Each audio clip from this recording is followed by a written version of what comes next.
नागा साधु ये शाही स्नान करते हैं। हाँ। सबसे पहला स्नान वही लोग करते हैं। हाँ, उनका स्नान ये होता है ना भैया कि देखिए, जो पहले गुरु महाराज और जितने भी सिद्ध पुरुष हैं, बाबा हैं, नागा साधु, वो सब आके स्नान करते हैं, दर्शन कर लीजिए, तब आम पब्लिक को जो है स्नान करने का सौभाग्य प्राप्त होता है।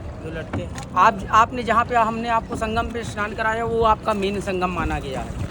आपको मेरी बात पे विश्वास ना हो, आप कहीं भी उतर के पूछ लीजिए। हम चाहते तो आपको इधर उधर स्नान करा सकते हैं, लेकिन उसके दो कारण है। पहला नंबर, नाव को बैठाने के बाद हम आपसे झूठ नहीं बोल सकते। दूसरी बात कि देखिए, हम अगर आपको नहला दें तो आप अनजान हो, आपको नहीं मालूम, आप स्नान करके चले जाओगे। अब ना आप हमारे साथ फ्री में गए हो, आपने हमको कीमत दी है मेहनत करने का, लेकिन अगर हम आपको गलत जगह स्नान कराते हैं तो उसका पाप का भागी कौन बनेगा? हम बनेंगे ना। तो कहावत, यहाँ का प्रयाग की एक कहावत है कि सब जगह का पाप प्रयाग में कटता है। अब प्रयाग का पाप लग गया ना तो यहाँ का पाप बहुत वज्र लीक होता है। ये यहाँ का पाप लगने के बाद कहीं कटेगा नहीं, ये भी आपको बता दें। आप किसी भी महाराज जी से पूछ लीजिएगा, वो आपको यही बताएंगे। आप दुनिया में, देश दुनिया में पाप करो, यहाँ वो कटता है, लेकिन यहाँ का पाप लग गया नहीं कटेगा। ये है, यहाँ से अगर आप पाप करके निकल, सब जगह का पाप यहाँ कटता है। अब पहले दूसरी बात, पाप के विषय में एक चीज़ और आपको बता देते हैं। लोग कहते हैं कि हमने गंगा स्नान किया, क्यों? हमारे पाप धुल गए। पाप कभी किसी का धुलता नहीं है, ये बात याद रखिएगा। अगर गंगा माँ पाप धुलती ना तो सदियों से इतने पापी को स्नान करा रही हैं, इतना तार रही हैं, अब तक गंगा पापन हो जाती है। तो एक बार एक गुरुजी ने तपस्या करके बोला था कि मुझको ये पता करना है। उन्होंने तपस्या की ब्रह्मदेव की तपस्या करने के बाद उनको बुलाया, बोला कि प्रभु, मेरे मन में एक प्रश्न है। तो ब्रह्मदेव ने बताया कि कौन सा ऐसा प्रश्न है। तो उन्होंने कहा कि अगर गंगा सबका पाप धुलती है तो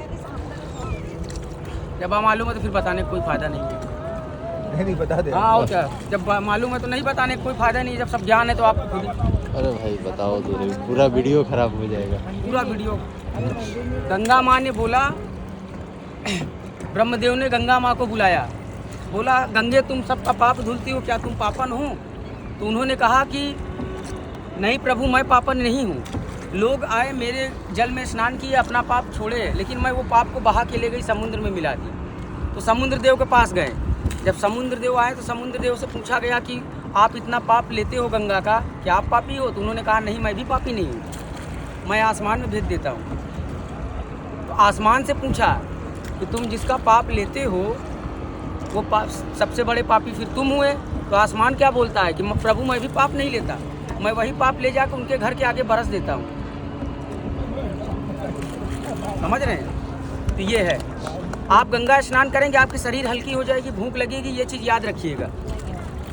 यहाँ का एक महत्व है। आप गंगा पेट भर खाना खा के आओ, नाव पर बैठो और संगम चलो, स्नान करो, तुरंत आपको भूख लग जाएगी। मालूम है कारण क्या? शरीर आपकी हल्की हो जाती है, जो कष्ट रहता है वो दूर हो जाता है थोड़ी। इसीलिए स्नान के बाद तुरंत भूख लगती है।